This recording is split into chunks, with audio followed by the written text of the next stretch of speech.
Today I am reading beginning in chapter 8 of Romans.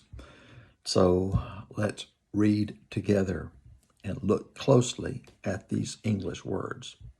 Therefore, so no condemnation now exists for those in Christ Jesus. No condemnations. Okay, it means you're not guilty. You're not going to be punished. No condemnation now exists, now is in place for those in Christ Jesus. If you're in Christ Jesus, you're not condemned. Because the Spirit's law of life in Christ Jesus has set you free from the law of sin and of death.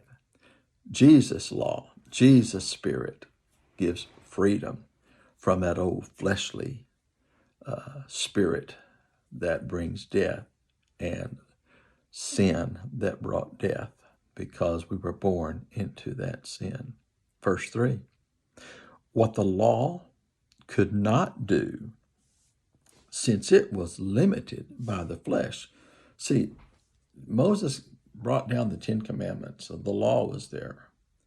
And they gave guidance. They showed us what was right and wrong. But that law could not forgive sin. It just showed what sin was. So what that law could not do, because it was limited by the flesh, God did.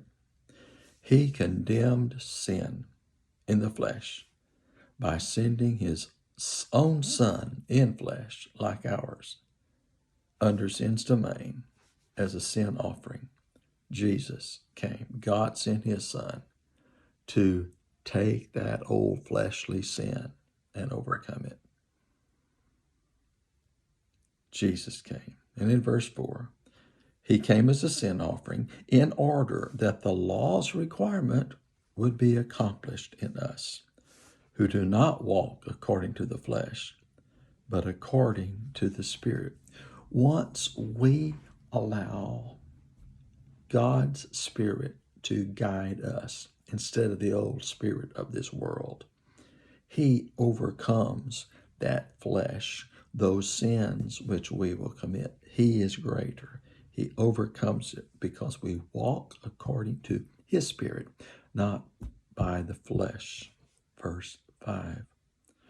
For those whose lives are according to the flesh, think about the things of the flesh. Hey, if I'm just living in the flesh, I just think about the flesh. I think about the world. I think about what I want, my pleasure, my things. I don't think about the things of God. But those whose lives are according to the Spirit, they think about the things of the Spirit. Verse 6, for the mindset, where my mind is of the flesh, is death. So if that's where my mind is, it just brings death. It's in the flesh. But the mindset of the Spirit is life and peace. Verse 7, for that mindset of the flesh is hostile to God. It's against God because it does not give over to itself to God's law. For it's unable to do so. That old flesh just can't do that. Verse 8, those whose lives are in the flesh are unable to please God. If you live in the flesh, you're unable to please God. You, however, you are not in the flesh, but in the Spirit, since the Spirit of God lives in you. But if anyone does not have the Spirit of Christ, he does not belong to him. If you belong to Christ, you have the Spirit of Christ. If you don't have it, you don't belong to him. Remember, Paul was writing this letter to believers in Rome. That is why he has said, he was talking to believers. So he says, you have this Spirit. Verse 10, now if Christ is in you, the body is dead because of sin, but the Spirit is life because of righteousness. And if the Spirit of him who raised Jesus from the dead lives in you and me, then he who raised Christ from the dead will also bring our mortal bodies to life through his Spirit who lives in you. alive in Christ, we are not condemned when we have placed our trust in him. That's Romans 8, 1 through 11.